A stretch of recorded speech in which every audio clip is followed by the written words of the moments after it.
this thing on?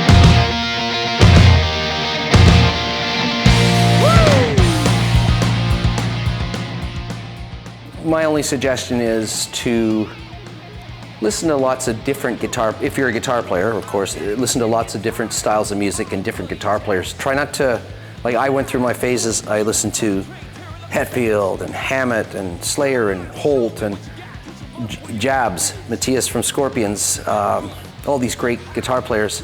But I made sure I listened to many guitar players, not just one or two. And I think that's the key. Listen to, in even different styles. Try to find different styles you like and just have fun. Enjoy listening. Anything you like to listen to, but definitely try to play like many guitar players, not just one. I would say different eras of Annihilator and my recording career. It started with a very cheap, inexpensive guitar called a Vantage.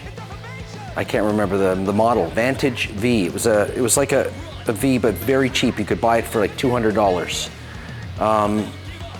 And that's the guitar that recorded, a cheap guitar, recorded the first 3 Annihilator records. So even the cheap guitars can do some really cool things.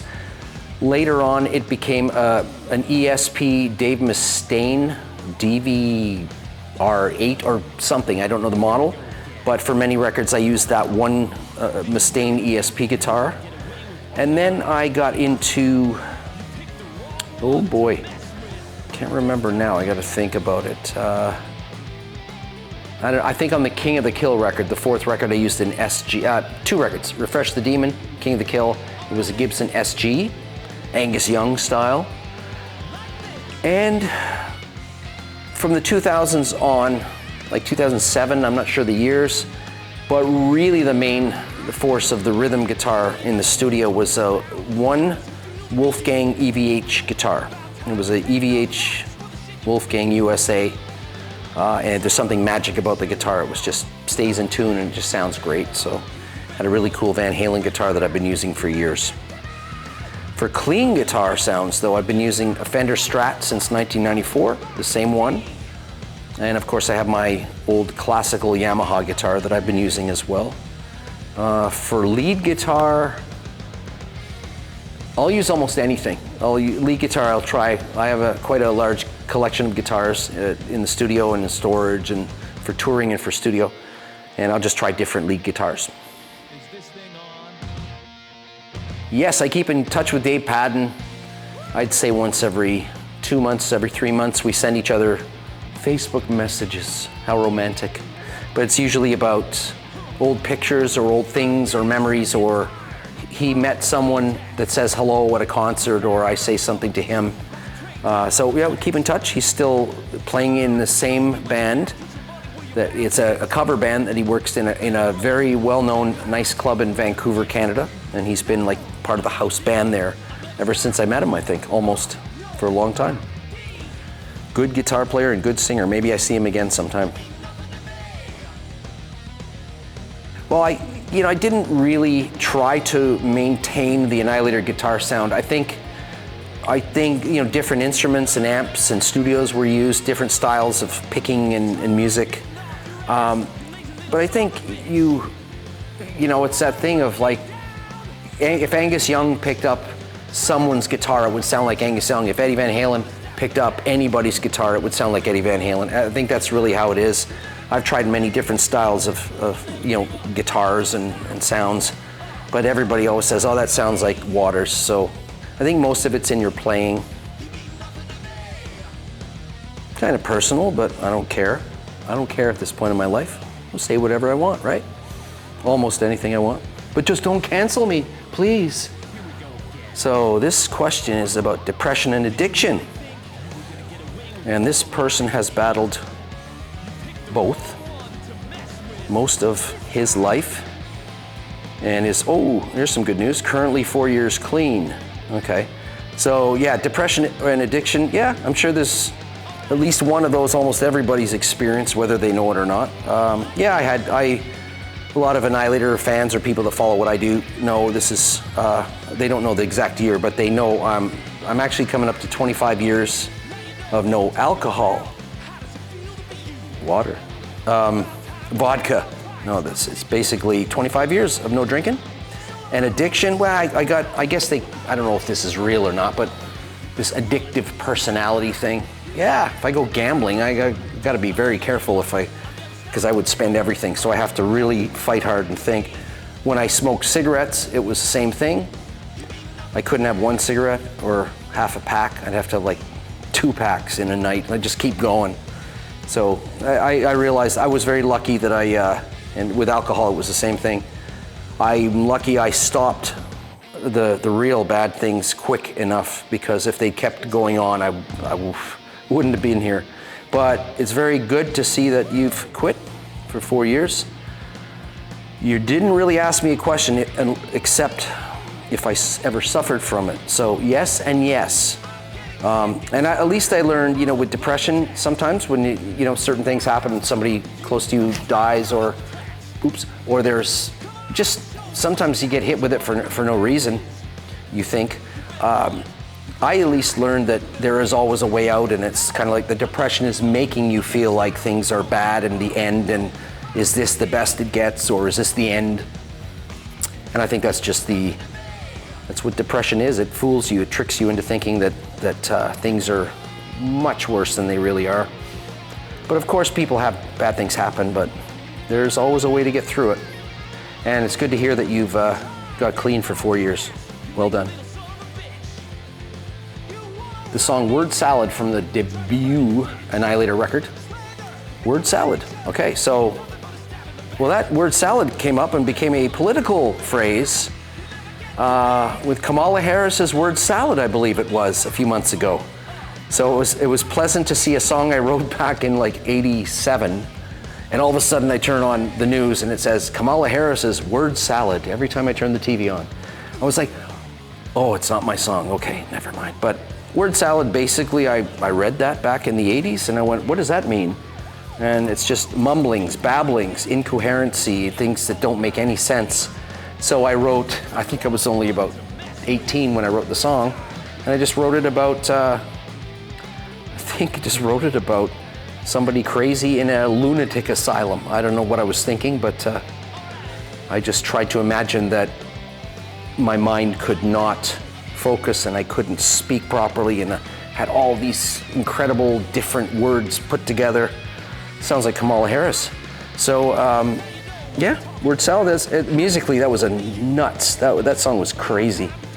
That was back in, like, if I heard somebody back then in the '80s come out with a song like Word Salad, I think they were on very stoned or on heroin. It is a really fucked up song, but I wasn't. I think it's gotta be either King of the Kill or Set the World on Fire, because those are the 2 most popular songs we play. And they both play, it's funny, because they're both one note on the popular part, 1 string, 1 note. But it just they have a feel to it, so 1 note riffs. Yeah, the back catalog's coming out, I promise, with ear music, Adel music out of Germany, repackaged. Some of it's been remastered, some of it's been new mixes, a lot of bonus material. It's slow coming out, but it will be out. Yeah, the Roadrunner United era was a lot of fun. There was 2 stages of that. There was the recording of the record in New York, I think it was. No, that was in San Francisco. And then after the record was finished and released, they did a live concert and did a very big DVD of the show in New York, which I came down to and played some songs with Slipknot guys, and I don't know, there were just too many great bands I was playing with down there. Rob, Machine Head, all these cool bands. It was kind of cool for me because the anniversary show and record was mostly, not all done, but mostly done by United States musicians. And the US has and had a real tight scene. And I was up in Canada and I didn't really network and socialize much for most of my career. So I met these musicians from the States on our European tours and at festivals, but never really hung out with them. And I was very nervous going to work with these people because to me they were like, wow, it's like Corey from Slipknot and Joey Jordison, and there's this Trivium guys and Fear Factory. There was Scott Ian. There's all these people that, you know they're kind of normal people, but it's like, wow, look at all these great musicians. But I was very happy to find out that bands like, oh man, I won't even get into it, but a lot of those bands knew of my band for our first early records. So I felt finally like I was kind of part of that group now that they knew my music. So that was cool. Good confidence booster for me. Okay, so Dave Ellefson and Dave Mustaine, all the Megadeth guys, not all of them, but some of them have been our friends for a while. And I talked to Dave Mustaine ever since 1989. He asked me to join the band in '89. I didn't, and they went on to do the amazing Rust in Peace with Marty Friedman. And we continued touring with Testament and doing our first record. But yeah, you're saying you hear some Alice in Hell in the Rust in Peace album the year later. So there is absolute truth to that, believe it or not. And a lot of Megadeth fans don't realize it, is that David Ellefson had told, I guess, Blabbermouth, the online metal news place, years ago, maybe 10 years, 15 years ago, I'm not sure when, that while Megadeth was driving to the rehearsals and the writing and recording for the Rust in Peace Megadeth album, they would listen to Annihilator's Alice in Hell and sing it and drive to the studio every day listening to that record. So I had always heard the Rust in Peace album and thought it was awesome, and there was, Marty Friedman was doing these amazing guitar solos. But I always thought there's some parts of Marty Friedman where you hear a blues style, because he's not a blues guitarist. He has blues and many other styles, but he had a little blues stuff in his solos, and I always thought that maybe he and I had the same influences. And David Ellefson and Nick Menza said that, no, we listened to your stuff for a whole year on the way to those sessions. So I was like, hang on. I was like a 20-year-old kid, and I had a little influence on your best album. So that I can say now is true. You can ask Dave Ellefson or any of those guys. So I will take some credit in the sense that I am honored that they would be listening and singing my music on the way to record their music and write their music. Fucking awesome. Yeah, that'll go down as my top 10 thing in my life that was really cool, along with things like getting to tour with Judas Priest 2 times. That's pretty badass. It was 89, the first Annihilator record, to 93 was recorded analog. You would mix it down to a thing called a DAT, which was digital, but the quality wasn't so good back then for the converters for digital. But then King of the Kill record, 94, 95, I got my first house and studio and got digital equipment. And so that was kind of how we started recording albums in digital.